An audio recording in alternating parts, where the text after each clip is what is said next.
मेरे प्यारे देशवासियों, नमस्कार।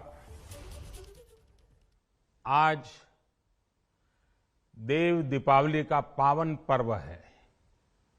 आज गुरु नानक देव जी का भी पवित्र प्रकाश पर्व है।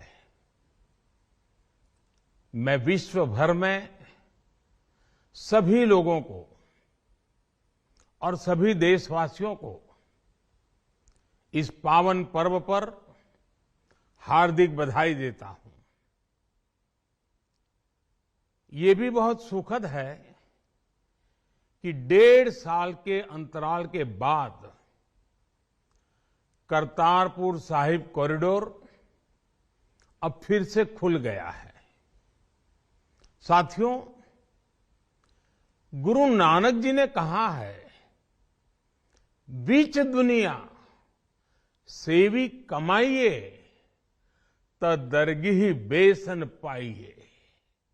यानी संसार में सेवा का मार्ग अपनाने से ही जीवन सफल होता है। हमारी सरकार इसी सेवा भावना के साथ देशवासियों का जीवन आसान बनाने में जुटी है। न जाने कितनी पीढ़ियां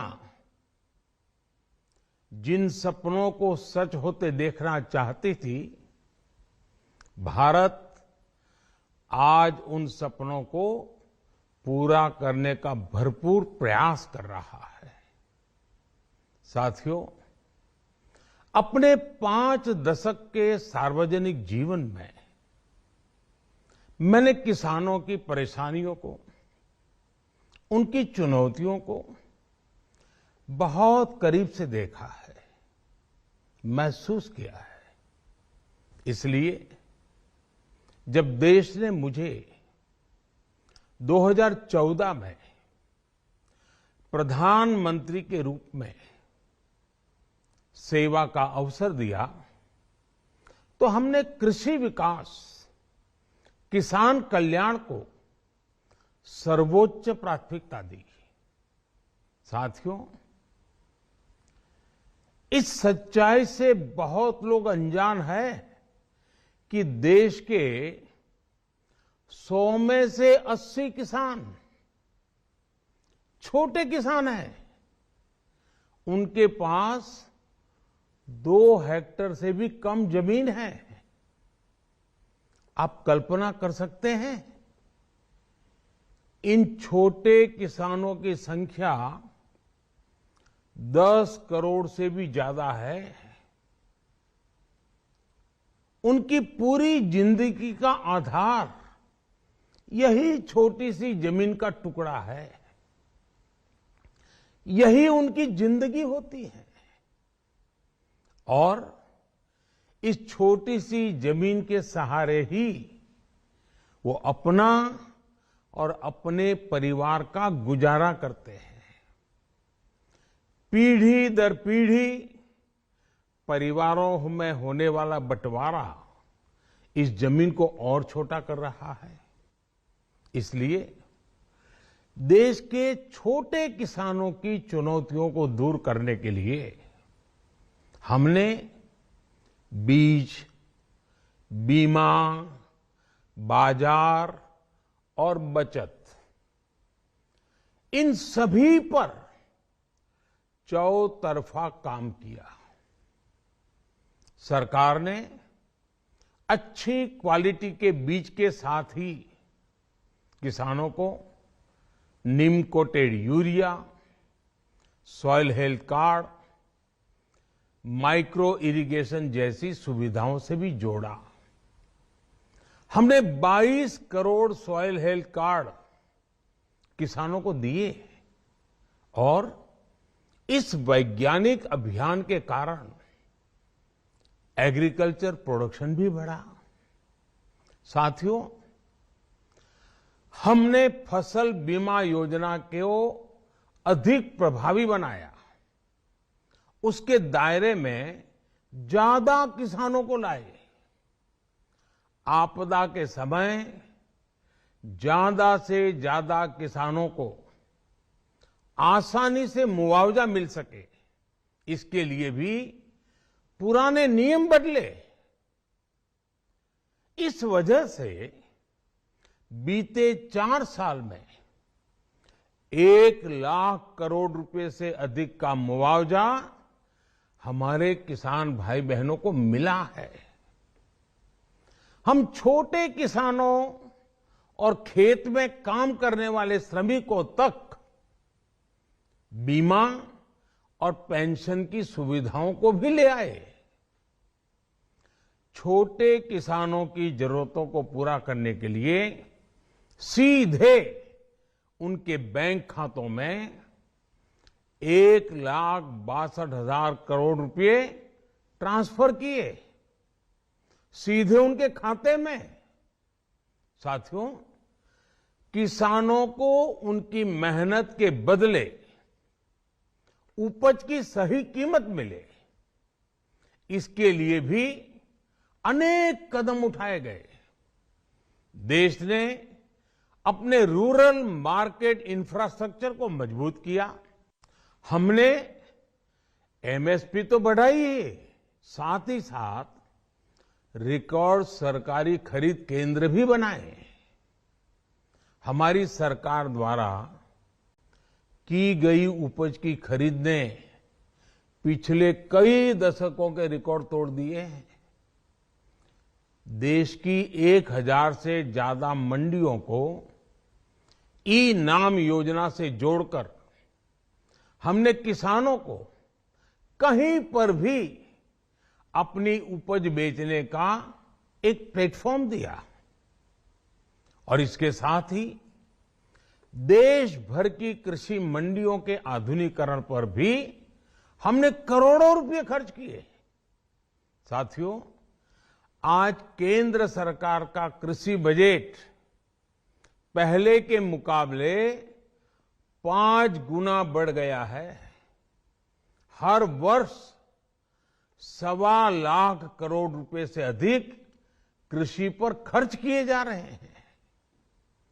1 लाख करोड़ रुपए के एग्रीकल्चर इंफ्रास्ट्रक्चर फंड के माध्यम से गांव और खेत के नजदीक भंडारण, इसकी व्यवस्था, कृषि उपकरण जैसी अनेक सुविधाओं का विस्तार, ये सारी बातें तेजी से हो रही है। छोटे किसानों की ताकत बढ़ाने के लिए 10,000 एफपीओ किसान उत्पादक संगठन बनाने का अभियान भी जारी है। इस पर भी करीब 7,000 करोड़ रुपए खर्च किए जा रहे हैं। माइक्रो इरिगेशन फंड के आवंटन को भी 2 गुना करके 10,000 करोड़ रुपए कर दिया गया है। हमने क्रॉप लोन भी 2 गुना कर दिया, तो इस वर्ष 16 लाख करोड़ रुपए हो जाएगा। अब पशुपालकों को मछली पालन से जुड़े हमारे किसानों को भी किसान क्रेडिट कार्ड का लाभ मिलना शुरू हो गया है। यानी हमारी सरकार किसानों के हित में हर संभव कदम उठा रही है, लगातार एक के बाद एक नए कदम उठाती जा रही है। किसानों की आर्थिक स्थिति सुधरे, उनकी सामाजिक स्थिति मजबूत हो, इसके लिए पूरी ईमानदारी से काम कर रही है। साथियों, किसानों की स्थिति को सुधारने की इसी महाअभियान में देश में 3 कृषि कानून लाए गए थे। मकसद ये था कि देश के किसानों को, खासकर छोटे किसानों को और ताकत मिले, उन्हें अपनी उपज की सही कीमत और उपज बेचने के लिए ज्यादा से ज्यादा विकल्प मिले। बरसों से ये मांग देश के किसान, देश के कृषि विशेषज्ञ, देश के कृषि अर्थशास्त्री, देश के किसान संगठन लगातार कर रहे थे। पहले भी कई सरकारों ने इस पर मंथन भी किया था। इस बार भी संसद में चर्चा हुई, मंथन हुआ और ये कानून लाए गए।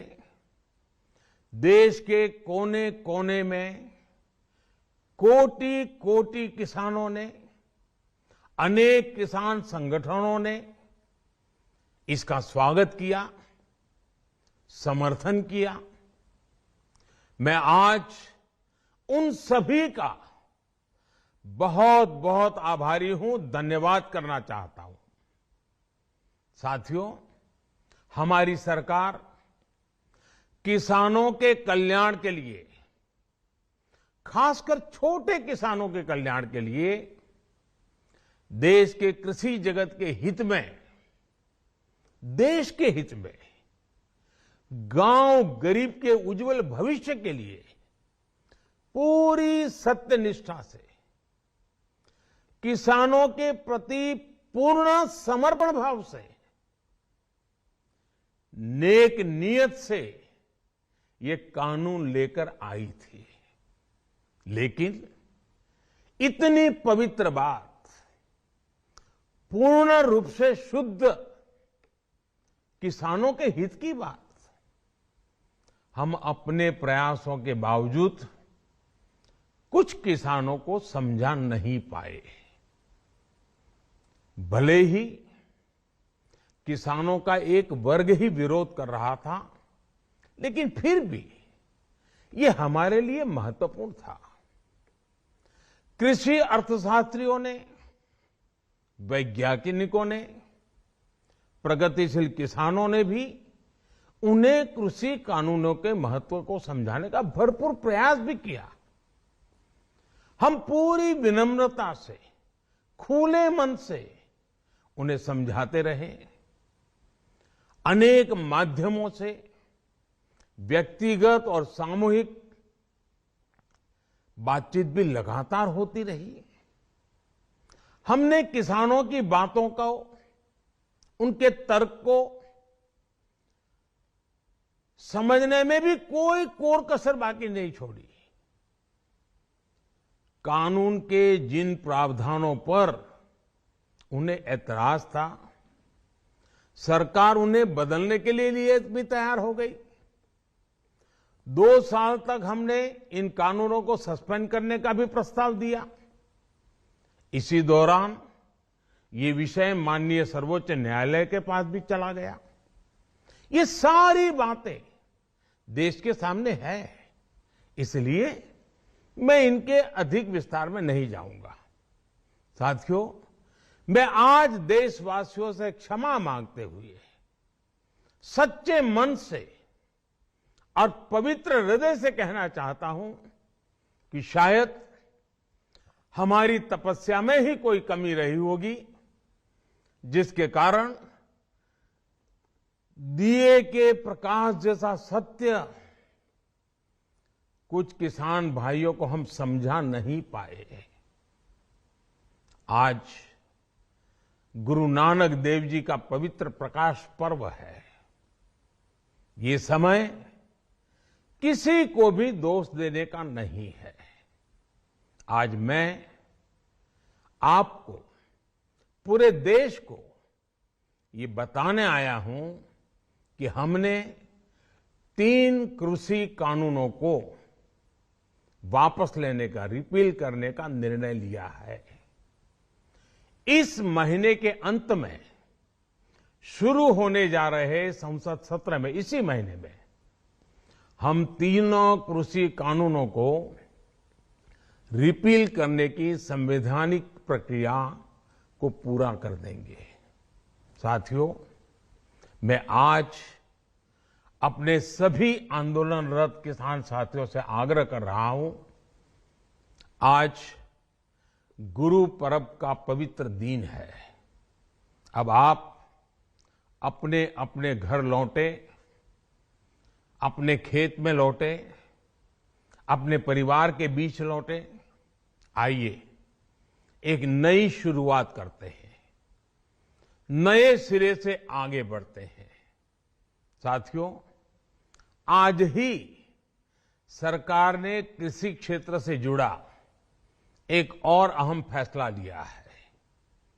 जीरो बजट खेती यानी प्राकृतिक खेती को बढ़ावा देने के लिए देश की बदलती आवश्यकताओं को ध्यान में रखकर क्रॉप पैटर्न को वैज्ञानिक तरीके से बदलने के लिए एमएसपी को और अधिक प्रभावी और पारदर्शी बनाने के लिए ऐसे सभी विषयों पर भविष्य को ध्यान में रखते हुए निर्णय लेने के लिए एक कमेटी का गठन किया जाएगा। इस कमेटी में केंद्र सरकार, राज्य सरकारों के प्रतिनिधि होंगे, किसान होंगे, कृषि वैज्ञानिक होंगे, कृषि अर्थशास्त्री होंगे। साथियों, हमारी सरकार किसानों के हित में काम करती रही है और आगे भी करती रहेगी। मैं गुरु गोविंद सिंह जी की भावना में अपनी बात समाप्त करूंगा। देहि शिवावर मोहे इहे, शुभ कर्मन ते कबहू न टरो। हे देवी, मुझे ये वर दीजिए कि मैं शुभ कर्म करने से कभी पीछे ना हटूं। जो किया किसानों के लिए किया, जो कर रहा हूं देश के लिए कर रहा हूं। आप सभी के आशीर्वाद से मैंने मेहनत में पहले भी कोई कमी नहीं की थी। आज मैं आपको विश्वास दिलाता हूं कि अब और ज्यादा मेहनत करूंगा ताकि आपके सपने साकार हो सके, देश के सपने साकार हो सके। आपका बहुत बहुत धन्यवाद।